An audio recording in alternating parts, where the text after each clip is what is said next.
Salut. Salut. On va parler de le viol antisémite. La France sous le choc. On va mettre la vidéo et après, quand ça sera fini la vidéo, on va aller sur ex Twitter, ça veut dire X. On va la mettre. Rejoindre sur BFM TV. C'est un drame qui a soulevé une vague d'émotions dans tout le pays. Le viol en Réunion d'une jeune fille juive de 12 ans. Ça s'est passé à Courbevoie, en région parisienne. Un viol sur fond d'antisémitisme. L'avocat de la jeune fille était ce soir l'invité de BFM TV. Il a donné de ses nouvelles. Je ne vais pas vous étonner en vous disant qu'elle va mal, physiquement, psychologiquement. Elle a tout subi, cette toute jeune fille. Elle a subi les injures antisémites, l'humiliation, les menaces, les violences physiques, les violences sexuelles. Elle a vraiment cru qu'elle allait mourir dans ce bâtiment désaffecté. Pourquoi? Pour ne pas avoir avoué, comme si c'était une faute, qu'elle était juive, prétendument pour avoir mal parlé de la Palestine. La priorité aujourd'hui, c'est la reconstruction, c'est la réparation de cette petite jeune fille, au calme, loin du tumulte de cette affaire. Et avec moi pour en parler ce soir, Prune, bonsoir. Bonsoir. Vous êtes une avocate, vous êtes maman de 3 filles, vous vivez à Paris et vous êtes de confession juive. Cette montée de l'antisémitisme, on va en parler tout à l'heure avec vous, elle vous inquiète et vous nous expliquerez pourquoi. Avec nous également Serge Faubert, bonsoir Serge. Bonsoir. Journaliste, directeur de la rédaction de Pure Politique, et Valentine Amara, journaliste police-justice au Point. Valentine, ce qui a marqué aussi dans cette affaire, c'est le très jeune âge des agresseurs, 12 et 13 ans. Où se trouvent-ils ce soir ? Alors, 2 des 3 mineurs qui ont 13 ans ont été placés en détention provisoire sous mandat de dépôt criminel. Ils sont donc incarcérés à l'heure où on se parle. Ils sont en cellule individuelle, puisque c'est ainsi que ça se passe pour des mineurs dans des quartiers spécialisés de mineurs dans des prisons classiques. Ils ont aussi ils sont censés être scolarisés, puisque il y a une obligation de scolarisation jusqu'à l'âge de 16 ans en France. Donc a priori, une scolarisation va être mise en place pour ces 2 mineurs donc, qui sont sous mandat de dépôt et en détention provisoire. En ce qui concerne le 3e, il a 12 ans et donc il n'a pas été placé en détention provisoire. Il a été placé sous le statut de témoin assisté. Il n'est pas mis en examen pour les faits de viol. En revanche, il est mis en examen pour les autres infractions qui visent aussi les 2 mineurs de 13 ans. Et il a été placé en foyer et fait l'objet de mesures éducatives. Est-ce que ces 3 jeunes garçons ont reconnu les faits et est-ce qu'ils ont émis des regrets ? Alors, lors de leur premier interrogatoire de première comparution devant le juge, les 3 mineurs ont exprimé des regrets vis-à-vis de la victime. Ils n'ont pas tellement parlé de leur implication dans les faits et ils ont fait visiblement des déclarations assez brèves et spontanées d'après le parquet de Nanterre. Prune, je le disais tout à l'heure, ce drame, il a suscité de l'émotion, de la colère, de la sidération. Vous ressentez quoi ? Alors, moi, je ressens un sentiment d'insécurité, mais généralisé. Je suis assez choquée par l'absence de réveil républicain. Alors, aujourd'hui, vous m'invitez, je vous remercie de le faire parce que je suis une maman et parce que je suis de confession juive. Mais je crois qu'en fait, tout le monde doit se réveiller face à cette insécurité et face à l'antisémitisme. Aujourd'hui, j'ai envie de vous parler en tant que maman juive, chrétienne, musulmane, noire, blanche. Tous les enfants peuvent être visés dans ce climat d'insécurité. Je regrette énormément qu'on n'entende pas plus les féministes, que personne ne se soulève, qu'à la manifestation qui a eu lieu avant-hier, il y a eu très peu d'associations féministes. Et je trouve que c'est dramatique. Je trouve qu'on est dans un climat d'antisémitisme. Depuis le 7 octobre 2023, il y a eu plus de 1000% d'actes antisémites. Et que ça arrive à toucher des enfants de 12 ans, c'est assez choquant parce qu'à 12 ans, on n'est pas antisémite. À 12 ans, on ne sait pas ce que c'est que le judaïsme. Comment vous expliquez que justement cet antisémitisme puisse imprégner des garçons aussi jeunes? Alors j'ai beaucoup réfléchi et je pense qu'en fait quand on a 12 ans, on on est un buvard, donc on regarde les réseaux sociaux, on regarde TikTok, on regarde Instagram, etc., etc. Et quand on voit des responsables politiques, des personnalités publiques qui diffusent sur ces réseaux sociaux des messages antisémites et violents, quand on voit des responsables politiques qui importent en France le conflit israélo-palestinien et qu'on est un enfant de 12 ans et qu'on voit ces adultes qui disent « on n'aime pas les juifs c'est ci, les juifs c'est ça », on boit leurs paroles et on leur donne du crédit. Alors, justement, on va écouter à ce propos et à propos du rôle des images, l'avocat de cette jeune fille qui a été violée à Courbevoie. Écoutez. Lorsque on lit dans la presse que ce jeune homme, une presse qui a l'air très bien renseignée, que dans l'un des téléphones portables des agresseurs, il y avait un drapeau israélien en flammes, que l'on a reproché à cette jeune fille de ne pas avoir avoué qu'elle était juive, d'avoir mal parlé de la Palestine, ça crée quand même une atmosphère, surtout en ce moment, avec ce que l'on connaît de l'antisémitisme depuis le 7 octobre dernier, cette explosion d'antisémitisme qui est liée directement à la guerre à Gaza. Si l'on en croit à nouveau la presse, un acte de viol aurait été filmé. Moi, ça me fait penser, à titre personnel, aux actes de viol filmés par le Hamas en Israël, dans les kibboutz, le 7 octobre 2023. Un mot, Serge, sur cette atmosphère qui règne depuis le 7 octobre. Je crois qu'il y a eu une espèce de complaisance ou de déni collectif ou de manque de vigilance, on va dire, où on est passé rapidement de la confession juive au sionisme, et du sionisme à l'israélien, et de l'israélien à Tsahal. Et on a posé entre des signes équivalents où on faisait finalement de nos compatriotes de confession juive des alliés potentiels des soldats qui étaient en train de se battre à Gaza. Je pense qu'il y a un début de réveil républicain, notamment moi j'ai lu le programme du Front, Nouveau Front populaire, où il y a des passages très explicites sur la condamnation de l'antisémitisme qui tranche heureusement avec ce qu'on a pu entendre dans les mois précédents où c'était quand même parfois de la part des insoumis. À la limite. De la part des insoumis. De la part des insoumis, mais de la part d'autres aussi. Il y a eu une espèce de politique de l'autruche. On n'a pas voulu regarder. On a dit, bon, c'est l'importation du conflit, ça va se calmer. Il y a un peu de confusion dans les têtes. Alors qu'il fallait peut-être se montrer plus rigoureux. Prune, je vous vois réagir. Non, je ne peux pas dire qu'on a fait la politique de l'autruche. Quand on voit qu'il y a des responsables politiques de LFI qui sont condamnés pour antisémitisme, poursuivis pour apologie du terrorisme, on est loin de la simple politique de l'autruche. Ils sont poursuivis. Non, hein, attendez. Ils sont pas... Il n'y a qu'à lire les tweets de Jean-Luc Mélenchon, il n'y a qu'à lire les positions des uns et des autres, de Obono. On est dans l'étalement d'une violence. Leur programme est très clair. L'importation du conflit israélo-palestinien, c'est eux qui l'ont mis sur la table. Et ils importent et ils nourrissent ce conflit et cet antisémitisme.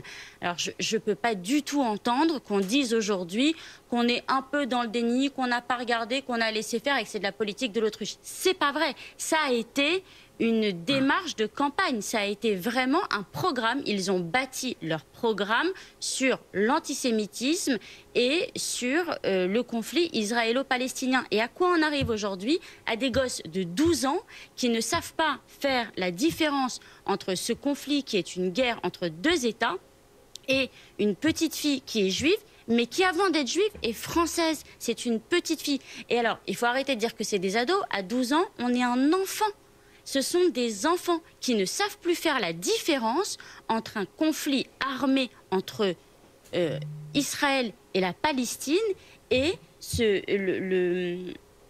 l'importation de ce conflit ici est finalement de vilipender les juifs. Mais aujourd'hui, c'est les juifs. Demain, ce sera les musulmans. Et puis les chrétiens quand il y aura autre chose. C'est une enfant de la République. Et que les enfants aujourd'hui soient biberonnés à ce conflit et à cette haine antisémite, on en arrive à banaliser des actes antisémites. On fait comme si c'était rien. Moi, il y a une plateforme qui existe, une plateforme de signalement dans les écoles qui s'appelle Signal École, où les gens, les parents, les enfants, les étudiants vont signaler des actes antisémites. Cette plateforme explose. Il y a eu plus de 1000%. Et en fait, on arrive à des situations où il y a une banalisation de l'antisémitisme, comme si c'était rien, comme si c'était pas grave. Alors Emmanuel Macron, on a parlé ce soir depuis l'Élysée où se tient la fête de la musique. Je vous propose de l'écouter. On ne veut pas d'un pays qui se fait dos à dos. On veut aucun communautarisme, aucun séparatisme, aucun discours de haine. Et il n'y a aucun racisme qui justifie l'antisémitisme, et il n'y a aucun antisémitisme qu'on peut justifier par quoi que ce soit. C'est l'universel républicain. Gabriel Attal a dit aussi qu'il faut mettre des digues face à la montée de l'antisémitisme. Prune, de votre point de vue, que peut-on faire? Éduquer. Éduquer. Ça passe par l'école, les enfants, les parents peut-être? Ça passe par les parents, ça passe par l'école, ça passe par les médias, ça passe par les réseaux sociaux. Les enfants sont biberonnés aux réseaux sociaux. Il faut arrêter de diffuser toutes ces images de guerre. Il faut arrêter de banaliser l'antisémitisme. Il faut leur expliquer que c'est grave. Mais l'antisémitisme, pas que. Le racisme et toute forme d'exclusion. Il faut arrêter de faire monter les extrêmes en disant que c'est un rempart et que c'est avec ces extrêmes qu'on va conserver une communauté française, laïque, etc. Il faut une éducation. Serge, quel impact ce drame a-t-il eu sur la campagne? A-t-il d'ailleurs sur la campagne? Écoutez, moi j'étais par exemple très surpris. Un des premiers à réagir sur Twitter, ça a été Jean-Luc Mélenchon. Il a fait un tweet qui était pour le coup irréprochable. Ce qui m'a d'autant plus surpris que quelques jours auparavant, il avait exprimé, enfin, il avait une phrase un peu malheureuse sur l'antisémitisme résiduel en France, qui a fait monter au créneau l'ensemble des responsables de gauche en disant non, l'antisémitisme n'est certainement pas résiduel en France. Et là, on a eu le sentiment qu'il y avait une correction de trajectoire. Est-ce qu'elle va se confirmer? Moi, je le souhaite, hein, pour l'intérêt collectif, l'intérêt commun de notre pays. Mais c'est vrai qu'il y a clairement un problème à gauche autour de cette question sur ce que je disais, cette dérive qui a consisté à laisser dire des choses pour pas affronter le problème directement. Et ça a commencé avec le refus de caractériser l'acte du 7 octobre. Hein, cette incapacité à dire que c'était un acte terroriste commis par une organisation terroriste, ça a entraîné tout le reste derrière. On a refusé de reconnaître et de dire les choses. Très rapidement, Prune. Oui, je voudrais rebondir là-dessus parce que mardi soir, justement, vous parliez de cette émission de mardi soir, Fabien Roussel nous disait qu'il avait proposé au Front populaire d'exclure du Front populaire tous les responsables politiques qui avaient tenu des propos antisémites. Et je lui ai posé la question de savoir quelle avait été la réaction des uns et des autres. Il est resté quoi? Personne n'a osé dire qu'on exclut de ce parti politique les responsables qui ont des propos antisémites. Et là, vous parlez de digue, mais ça, c'est le premier acte à faire. On ne peut pas avoir un responsable politique qui profère des propos antisémites, racistes ou qui sont du domaine de l'exclusion, quelle qu'elle soit. Merci beaucoup. Merci Prune, merci Serge, merci Valentine. Et on va mettre Twitter. C'est rebaptisé X, de toute façon. De toute façon, c'est rebaptisé X. C'est où? C'est où, comme on dit?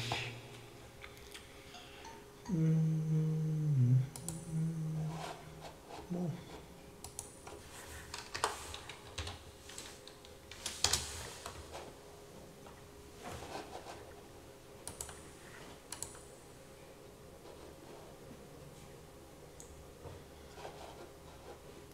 Antisémite. D'accord. Voilà. Antisémite.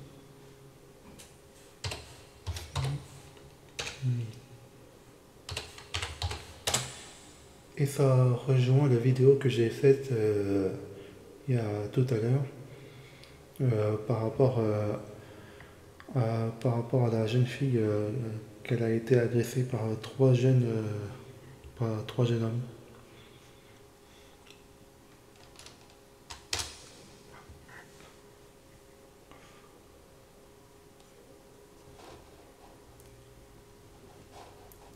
Antisémite.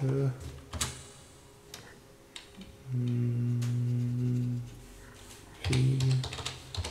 de 12 ans.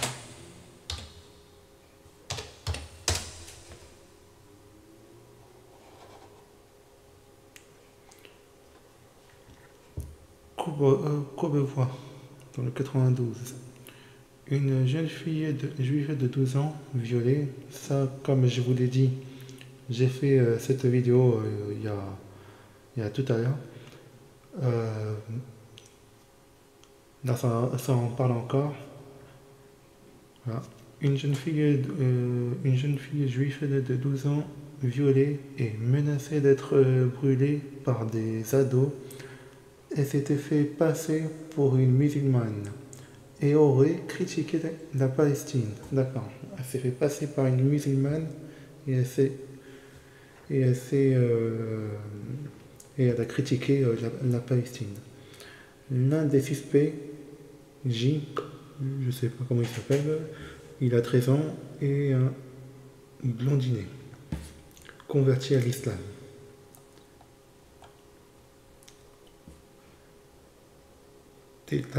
Tétenbaum qui dit on sent une haine dans son regard.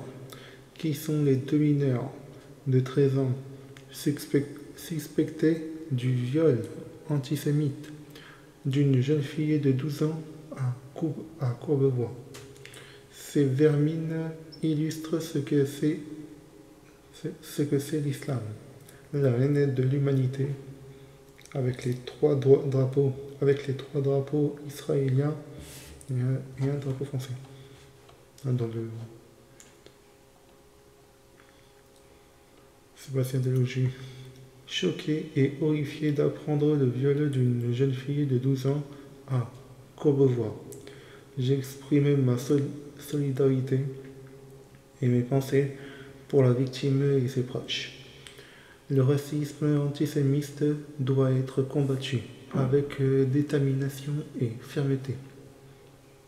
Et Jean-Luc Mélenchon qui tweet « Horrifié par ce viol à Courbevoie et tout ce qu'il met en lumière concernant le conditionnement des comportements masculins, criminels dès le jeune âge, et du racisme antisémite.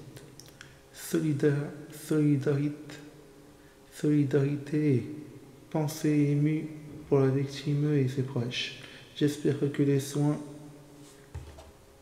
secourus et... Après, il faut cliquer pour lire. Pour lire la fin. Olivier Charles Haas. Viol antisémite de la petite fille de 12 ans à Courbevoie. Si cela fait du bien de ne plus entendre cet odieux personne, force est de constater qu'en ce qui concerne ce crime odieux, son silence est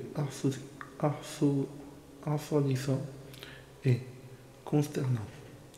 Il a signé un échec total dans tous les domaines. Et on voit l'image de Macron qui dit qu'il vienne me chercher devant les parlements de sa majorité.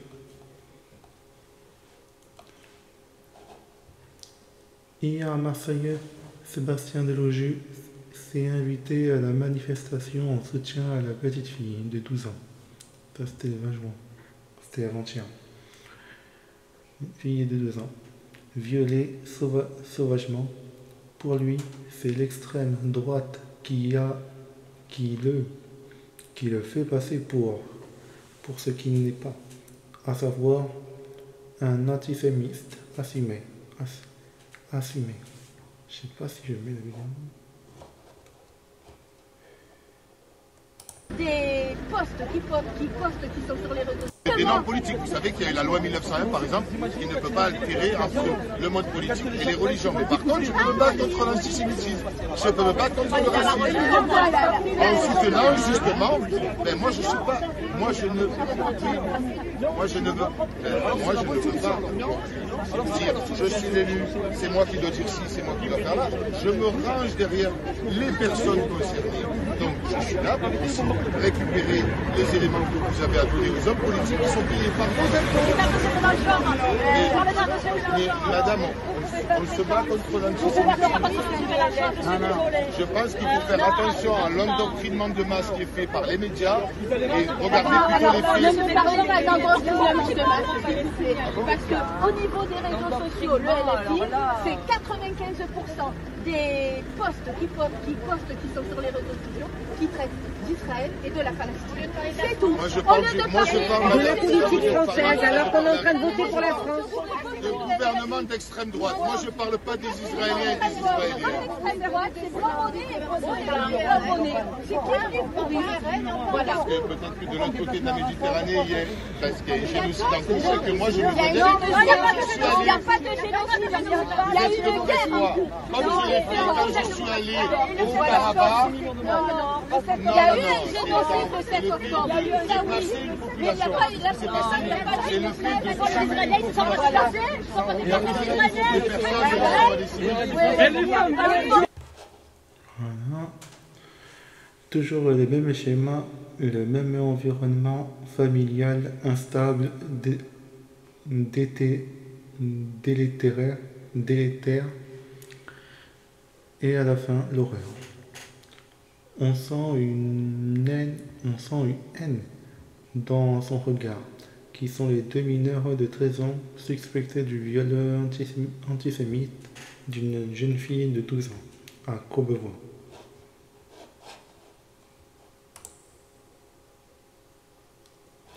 Une chose semble établie. La famille de l'adolescente était connue dans l'immeuble pour ses incivilités et son manque de savoir-vivre. Disputes et hurlements dans l'appartement, crottes de chien non ramassées, encombrant, laissant dans les parties communes jeux en vélo et en trottinette sur le parking. Ce sont des gens particulièrement mal élevés, qui vivent sans se soucier des autres, résume un habitant.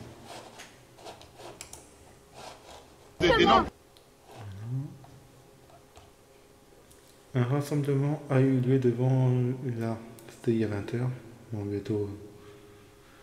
bientôt dans... ça veut dire hier. Un rassemblement a eu lieu devant la synagogue de Bayonne, en soutien à la jeune fille de 12 ans qui a été victime d'un viol et d'une violente agression à caractère antisémite le week-end dernier à Courbevoie.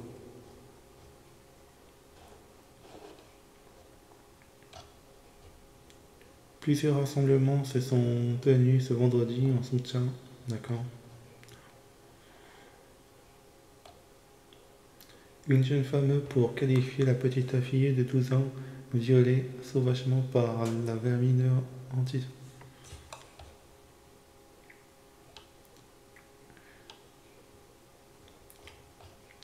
L'un des avocats de la famille de la jeune fille de 12 ans, victime d'un viol à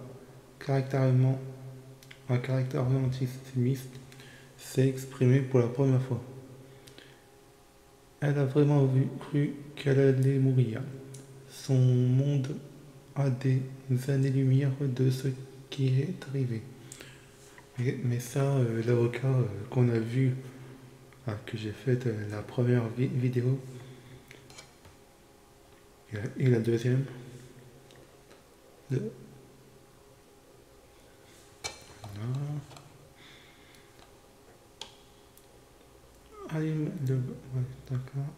Entendu au rassemblement, qui est écrit entendu au rassemblement ce soir, hashtag Paris, suite au viol antisémite d'une petite fille de 12 ans, hashtag Courbevoie. Mélenchon en prison. D'accord. Mais normalement c'est pareil. Dites-moi dans les commentaires si l'article vous plaît et la vidéo vous plaît, les deux. Mettez-moi des pouces. Abonnez-moi à ma chaîne YouTube, TikTok, Twitch et Instagram. Abonnez-moi à ma chaîne et mettez des cloches pour ne rien rater. Et je vous dis à la prochaine.